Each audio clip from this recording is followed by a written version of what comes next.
করি। বন্ধুর বাবাকে কবর দিতে একটি পুরান কবরস্থানে গিয়েছিলাম।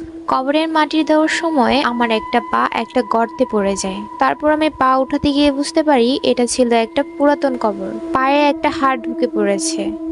কোনো রকমে হাড়টা বের করে যা দেখলাম তাতে আমি অবাক না হয়ে পারছিলাম না, কারণ সেটি কোনো হাড় ছিল না, ওটা ছিল একটা হীরার আংটি। আংটিটাকে পকেটে রেখে বাড়িতে চলে আসলাম।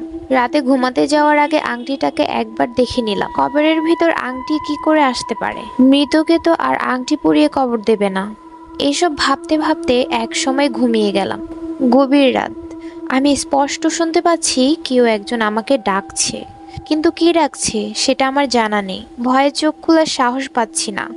হঠাৎ আস্তে আস্তে চোখ খুললাম, কিন্তু কাউকেই দেখতে পেলাম না। বিছানা থেকে উঠে বসলাম।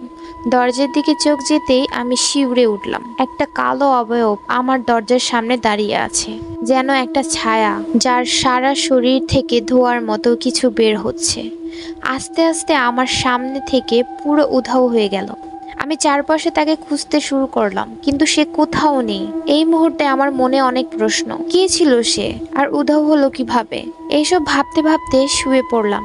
হঠাৎ আমি খেয়াল করলাম আমার গায়ে ঠান্ডা কোনো কিছু স্পর্শ করছে। আমার মনে হচ্ছিল যেন হয়তো ডিপ ফ্রিজ থেকে কোনো কিছু বের করে আমার পায়ে রেখেছে। আমি এতটাই ভয় পেয়ে গিয়েছিলাম যে পায়ের দিকে তাকাতেও আমার ভয় করছিল। কিন্তু আমি অনুভব করছিলাম যে এটা কোনো হাত, কিন্তু কারো হাত এতটা হিম শীতল হতে পারে কিভাবে? এরপর আমি কোনো কিছু ভাবার সময়ও পাইনি।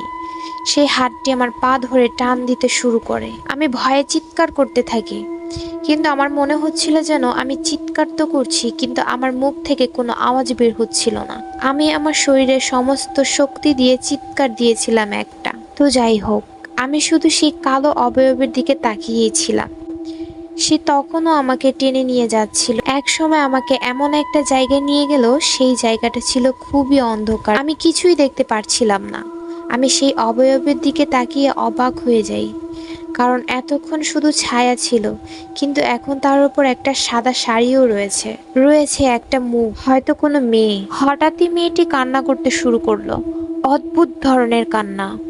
মনে হচ্ছিল এমন কষ্ট লুকিয়ে আছে ওই কান্নায়। এমন কান্না হয়তো আমি আগে কখনো শুনিনি। কান্নাটা এতই তীব্র যে আমার মাথা ব্যথা করছিল। আমি মাথা ধরে বসে পড়ি।